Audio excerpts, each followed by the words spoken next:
Magandang umaga sa inyong lahat.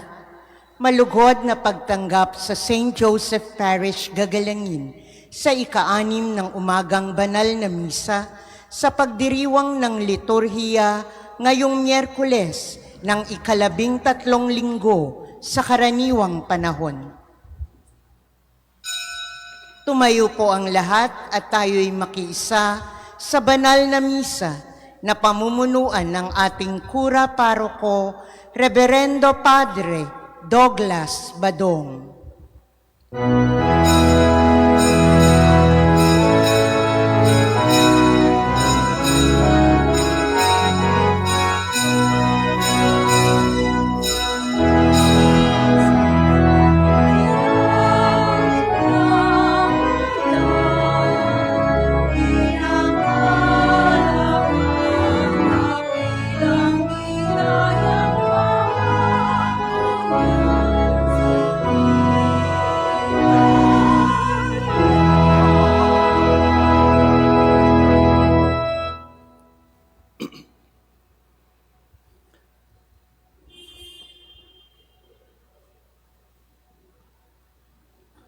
Sa ngalan ng Ama at ng Anak at ng Espiritu Santo. Amen.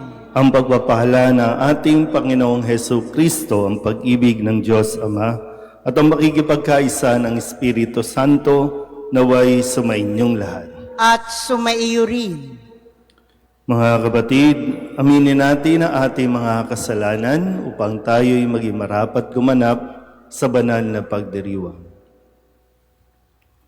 Inaamin ko sa makapangyarihang Diyos at sa inyo mga kapatid, na lubha akong nagkasala sa isip, sa salita at sa gawa, at sa aking pagkukulang. Kaya isinasamo ko sa mahal na Birheng Maria, sa lahat ng mga anghel at mga banal, at sa inyo mga kapatid, na ako'y panalangin sa Panginoong ating Diyos. Kaawaan tayo ng makapangyarihang Diyos, patawarin tayo sa ating mga kasalanan at patnubayan tayo sa buhay na walang hanggan. Amen. Panginoon, kaawaan mo kami. Panginoon, kaawaan mo kami. Kristo, kaawaan mo kami. Kristo, kaawaan mo kami. Panginoon, kaawaan mo kami. Panginoon, kaawaan mo kami. Manalangin tayo. Ama naming makapangyarihan, kaming iyong mga kinupkop, ay niloob mong maging mga anak sa liwanag mong kaloob. Huwag mong ipahintulot na sa katiwalian kami ay masangkot. Panatilihin mo kaming nagliliwanag sa iyong katapatang lubos na sumisikat sa pamamagitan ni Jesucristo kasama ng Espiritu Santo magpasawalang hanggan. Amen.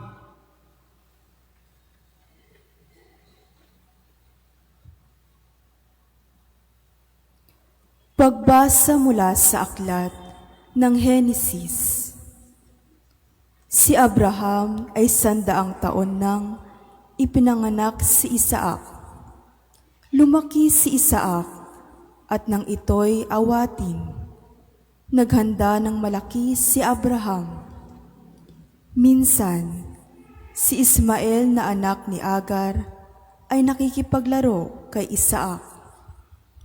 Nang makita ito ni Sarah, sinabi kay Abraham, "Palayasin mo ang mag-inang iyan, ang anak ng ating alipin, at huwag mong pamamanahan. Si Isaac ang dapat magmana ng lahat." Labis itong ikinalungkot ni Abraham, sapagkat anak din niya si Ismael. Ngunit sinabi ng Diyos kay Abraham, "Huwag kang mabahala tungkol sa mag-ina. Sundin mo na ang gusto ni Sarah, sapagkat kay Isaac magmumula ang lahing sinabi ko sa inyo. Magkakaanak din ng marami ang anak mong iyan kay Agar, at sila'y magiging isang bansa. Yamang anak mo rin si Ismael." Kinaumagahan, ang mag-inay ipinaghanda ni Abraham ng bagong pagkain at inumin bago sila pinaalis. Isinama ni Agar ang kanyang anak at nagpagala-gala siya sa ilang ng Beer Seba. Nang maubos ang dalang tubig, iniwan niya ang kanyang anak sa ilalim ng punong kahoy at naupo ng may 100 metro mula sa kinaroroonan ng bata. Wika niya sa sarili, "Di ko matitiis na makitang mamatay ang aking anak." Samantalang nakaupo siyang nag-iisip, umiiyak naman si Ismael. Ito'y narinig ng Diyos at nagsalita mula sa langit ang anghel ng Diyos. "Agar, anong bumabagabag sa iyo? Huwag kang matakot. Narinig ng Diyos ang iyak ng iyong anak. Lapitan mo siya at patahanin. Gagawin kong isang dakilang bansa ang kanyang lipi." Pinagliwanag ng Diyos ang kanyang paningin at nakita niya ang isang balon. Pinuno niya ng tubig ang dalang sisidlan at pinainom ang bata. Hindi pinabayaan ng Diyos si Ismael. Siya'y lumaki sa ilang ng paran at naging mahusay na mga ngaso. Ang salita ng Diyos. Salamat sa Diyos. Dukhang sa Diyos tumatawag ay kanyang inililigtas. Dukhang sa Diyos tumatawag ay kanyang inililigtas. Tumatawag sa Diyos ang walang pag-asa. Sila'y inililigtas sa hirap at dusa. Anghel yaong bantay sa may takot sa Diyos. Sa mga panganib, sila'y kinukupkup. Dukhang sa Diyos tumatawag ay kanyang inililigtas. Matakot sa puon, kayo, kanyang bayan, nang makamtan ninyo ang lahat ng bagay. Kahit mga leon ay nagugutom din. Sila'y nagkukulang sa hustong pagkain. Ngunit ang sinumang ang puon, susundin. Sa anumang bagay, hindi kukulangin. Dukhang sa Diyos tumatawag ay kanyang inililigtas. Lapit ako'y dinggin mga kaibigan, at kayo ngayoy aking tuturuan na ang Diyos ay dapat nating katakutan. Ang buhay masaya at mahabang buhay, di ba ninyo gustong inyong maranasan? Dukhang sa Diyos tumatawag ay kanyang inililigtas. Tatayo na po ang lahat.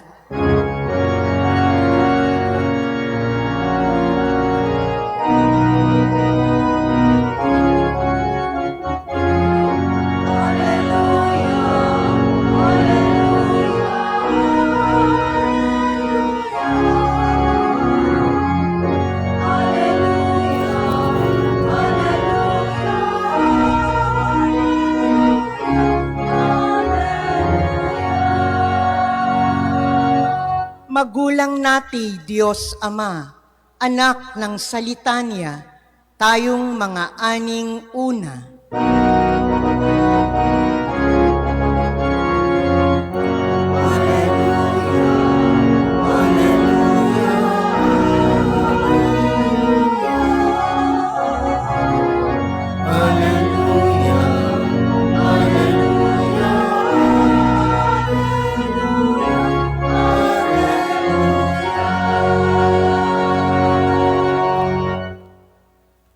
Sumainyo ang Panginoon. At sumaiyo rin. Ang mabuting balita ng Panginoon ayon kay San Mateo. Papuri sa iyo, Panginoon. Noong panahong iyon, nang dumating si Jesus sa ibayo, sa lupain ng mga Gadenero, sinalubong siya ng 2 lalaking galing sa libingan. Sila'y inaalihan ng mga demonyo at napakababangis, kaya't walang mga has dumaan doon. Pagdakay sumigaw sila, "Ano ang pakialam mo sa amin, anak ng Diyos? Naparito ka ba upang pahirapan kami ng hindi pa panahon? Sa di kalayuan ay may malaking kawan ng baboy na nanginginain at namanhik sa kanya ang mga demonyo. Kung kami palalayasin mo, bayaan mo kaming pumasok sa mga baboy na iyon. Sabi ni Jesus, humayo kayo.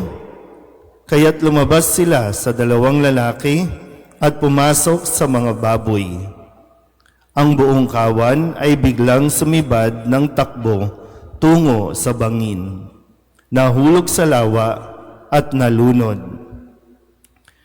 Patakbong umuwi ng bayan ang mga tagapag-alaga ng kawan at pagdating doon ay ipinamalita ang lahat ng bagay. Pati ang nangyari sa mga inalihan ng demonyo. Kaya't lumabas ang buong bayan upang salubungin si Jesus. Pagkakita sa kanya, ipinamanhik nilang siya'y umalis sa kanilang lupain. Ang mabuting balita ng Panginoon. Pinupuri ka namin, Panginoong Hesukristo. Isang magandang umaga po sa inyong lahat. Ngayon po ay ikalabing Miyerkules, unang Miyerkules para sa buwan ng Hulyo, ng ikalabing-tatlong linggo sa karaniwang panahon. At sa atin pong narinig na kwento, sa unang pagbasa, pinairal ni Sara ang kanyang pansariling interes, kung kaya wala siyang naging kumbaga pakialam sa kung anong mangyayari sa anak ni Hagar, yung kanyang alipin, basta't maproteksyonan lang niya yung mana na dapat para sa kanyang anak, na si Isaac. Yun lang yung nasa kanyang isipan, yung para lamang sa kanyang anak. Ganun din naman sa ebanghelyo natin, narinig natin ang kung ano yung pinahalagahan ng mga tao, yung kanilang pang-personal lang na pagpapahalaga sa mga kanilang ari-arian o kayamanan. Kaya magandang makita rin natin, nasaan nga ba tayo sa dalawang grupong ito na binabanggit sa ating ebanghelyo? May dalawang grupo. Yung isa ay yung dalawang lalaki na inaalihan ng napakaraming demonyo. Tandaan niyo po, sa isang tao, hindi lang isang demonyo ang pwedeng sumanib o pwedeng mag-control sa atin. Napakarami niyan. Kaya dito, kasi kung makikita ninyo, maraming baboy, diba, na nalunod. Pero maganda po na mapagnilayan natin. Dalawang grupo, dalawang lalaki na inalihan ng mga demonyo at yung mga tao doon mismo sa bayan. Yung grupo ng mga demonyo ay kinilala kung sino si Jesus. Kaya nga sinalubong, anak ng Diyos, anong pakialam mo sa amin? At itong dalawang grupong ito, may pakiusap din. Ang sabi ng grupo ng mga demonyo, buhat dun sa dalawang lalaki, ang pakiusap ay kung palalayasin sila, hayaan silang pumunta doon sa mga baboy. At nung sumanib sila doon, nahulog doon sa may bangin, sa may lawa, nalunod. Ito yung pakiusap ng demonyo o ng mga demonyo kay Jesus. Para hindi sila pahirapan o parusahan, hayaan na lang silang umalis at sumanib sa mga baboy. Naintindihan po ba? Okay. Yung pangalawang grupo, ito yung mga tao, lalong-lalo na yung mga may-ari ng mga baboy. At ano ang nakita nila? Hindi yung pinagaling na yung dalawang lalaking inaalihan na napakatagal na panahon ng pinahihirapan ng demonyo. Hindi nila nakita yon. Ang nakita nila, sayang ang mga baboy. Sayang yung kanilang livestock. Sayang yung kanilang business. Kaya ano ang sinabi? Dito, ang kanilang pakiusap, parehong lumapit, di ba? No? Parehong lumapit kay Jesus. Yung grupo ng mga demonyo, kinilala siya bilang anak ng Diyos, nakiusap na doon na lang sa baboy. Samantalang itong mga nasa bayan na ito, sinalubong din si Jesus, ang pakiusap nila, umalis si Jesus sa kanila. Nakikita niyo po yung pagkakaiba? Na minsan tayong bilang mga tao, para bang mas masahol pa tayo sa demonyo kasi tayo ayaw nating kilalanin ng Diyos. Ayaw nating sumunod sa Diyos at ang gusto natin, ang Diyos ang sumunod sa tao. At yung reality din, mas pinahahalagahan natin ang mga bagay sa mundong ito kaysa sa buhay ng tao. Kaya nga, maging sa mga desisyon natin, sa lipunan natin, di ba? Ginagamit natin ang tao para sa personal nating interes at mas mahalaga sa tao ang kanyang ari-arian kaysa sa buhay ng tao. So, sino ang mas worst? Sino ang mas malala?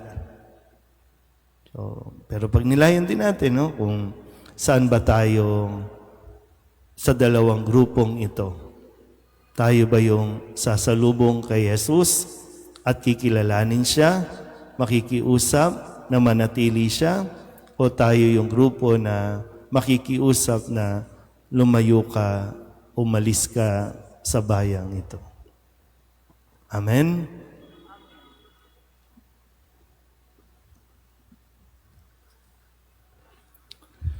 Sa pamamagitan ng Ebanghelyo, nagsasalita si Kristo ng may walang hanggang kapangyarihan at kumikilos ng may kapangyarihang nagpapagaling.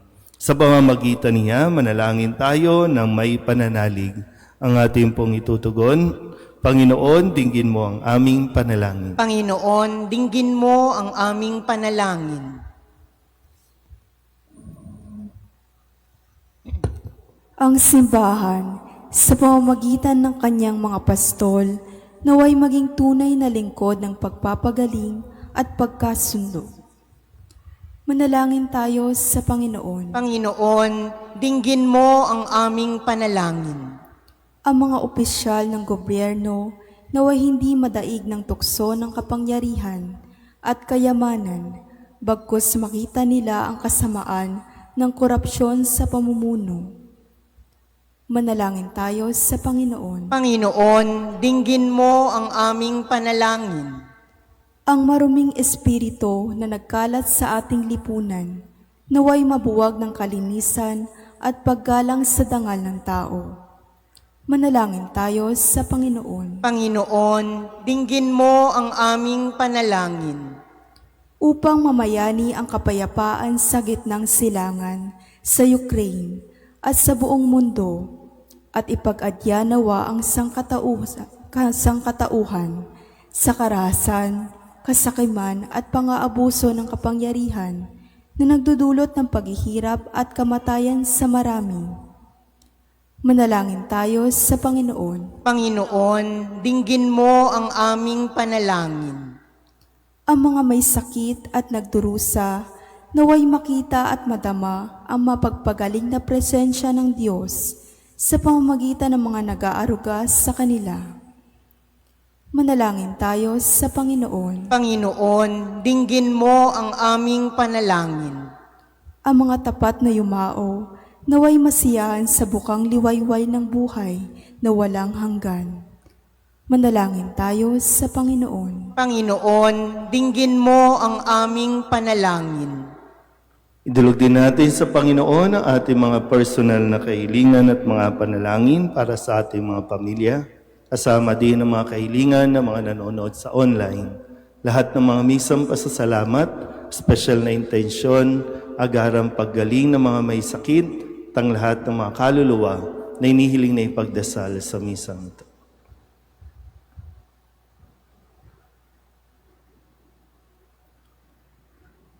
Ang lahat ng ito iniling namin sa ngalan ni Kristo, ang aming Panginoon. Amen.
Manalangin kayo mga kapatid upang paghahain natin ay kalugdan ng Diyos Amang makapangyarihan. Tanggapin nawa ng Panginoon itong paghahain sa iyong mga kamay, sa kapurihan niya at karangalan, sa ating kapakinabangan at sa buong sambayanan niyang banal. Ama naming lumikha, kami iyong pinapagindapat gumanap sa pagdiriwang ng paghahain ng iyong pagliligtas. Ipagkaloob mo ang aming paglilingkod sa iyo ay gawing kalugod-lugod ng mga alay na ito sa pamamagitan ni Jesucristo kasama ng Espiritu Santo magpasawalang hanggan. Amen. Sumainyo ang Panginoon. At sumaiyo rin. Itaas sa Diyos ang inyong puso at diwa. Itinaas na namin sa Panginoon. Pasalamatan natin ang Panginoong ating Diyos. Marapat na siya'y pasalamatan. Ama naming makapangyarihan, tunay ngang marapat na ikaw ay aming pasalamatan. Pinagbibigyan mong ito'y aming maihayag, kahit na ito'y walang anumang maidaragdag, sa kadakilaang sa iyo ay likas. Sa pagpupuri nami, ang nakikinabang ay kami ring iyong pinakikiharapan sa pamamagitan ng iyong anak na minamahal. Kaya kaysa ng mga anghel nagsisiawin ng papuri sa iyo, nang walang humpay sa kalangitan, kami nagbubunyi sa iyong kadakilaan.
Ama naming banal, ikaw ang bukal ng tanang kabanalan. Kaya't sa pamamagitan ng iyong Espiritu, gawin mong banal ang kaloob na ito upang para sa aming maging katawan at dugo ng aming Panginoong Heso Kristo. Bago niya pinagtiis ang pusang loob na maging handog, hinawakan niya ang tinapay, pinasalamatan kaniya, pinaghati-hati niya iyon, iniabot sa kanyang mga alagad at sinabi, "Tanggapin ninyong lahat ito at kanin, ito ang aking katawan na ihahandog para sa inyo."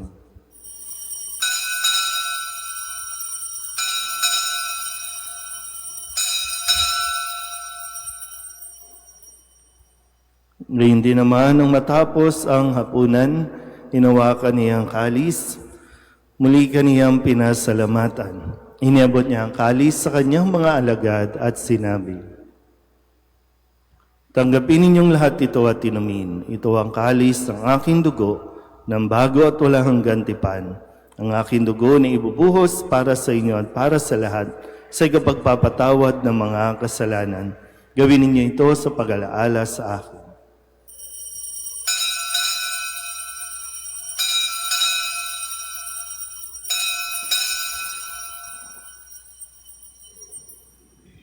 Ipagbunyi natin ang misteryo ng pananampalataya. Si Kristo'y namatay, si Kristo'y nabuhay, si Kristo'y babalik sa wakas ng panahon.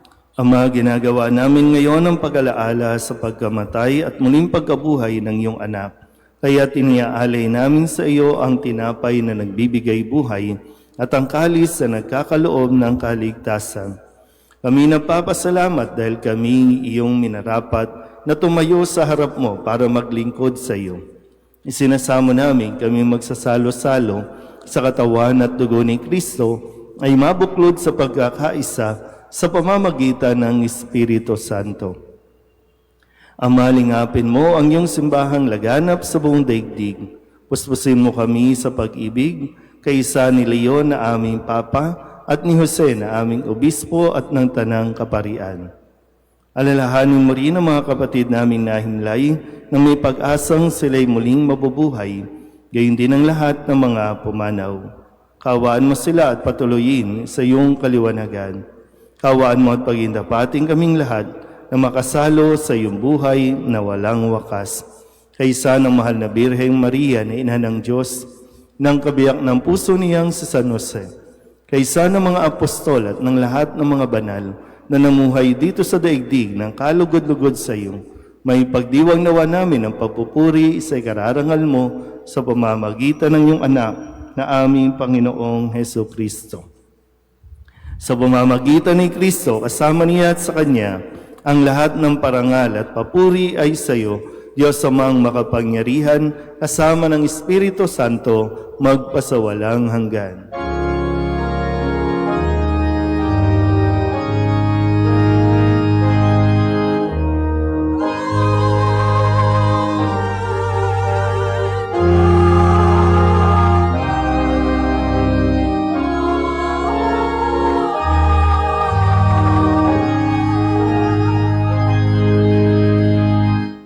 Sa tagubili ng manakagagaling na utos at turo ni Jesus sa Panginoon natin na Diyos, ating dasalin ang panalangin itinuro sa atin ng ating Panginoon.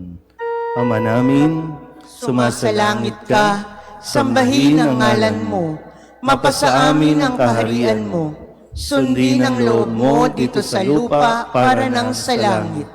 Bigyan mo kami ngayon ng aming kakanin sa araw-araw, at patawarin mo kami sa aming mga sala, para ng pagpapatawad namin sa nagkakasala sa amin. At huwag mo kaming ipahintulot sa tukso, at iadya mo kami sa lahat ng masama.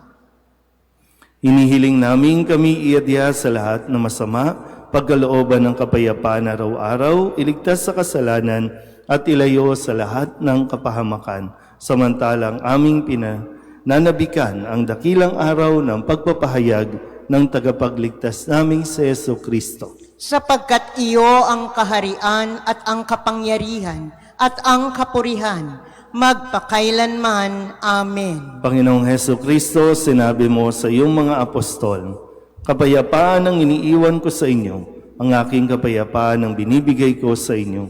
Tunghayan mo ang aming pananampalataya at huwag ang aming mga pagkakasala.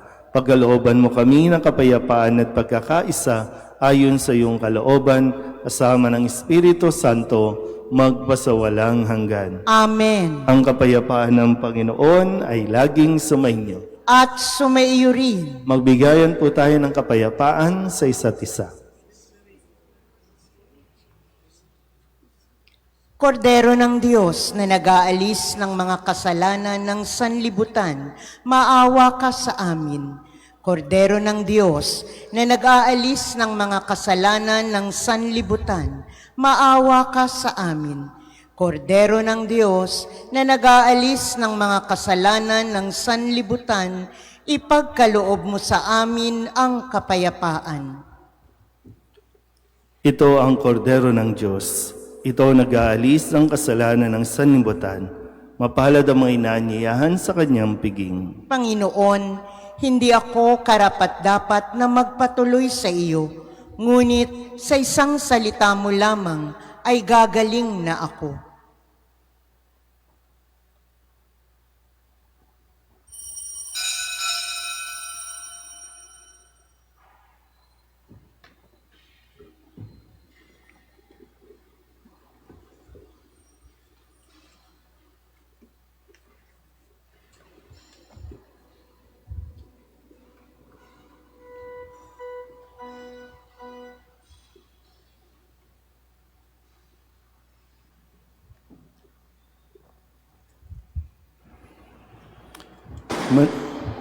Manalangin tayo. Ama naming mapagmahal, buhayin nawa kami ng aming inihain at pinagsaluhan upang kaming pinagbuklod sa pag-ibig mo kailanman ay magkaroon ng bungang lagi naming maiaalay sa pamamagitan ni Jesucristo kasama ng Espiritu Santo magpasawalang hanggan. Amen. Sumainyo ang Panginoon At sumainyo rin. at pagpalain kayo ng makapangyarihang Diyos, Ama at Anak at Espiritu Santo. Amen. Tapos ang banal na misa, humayo tayo sa kapayapaan ni Kristo. Salamat sa Diyos. Magandang umaga po.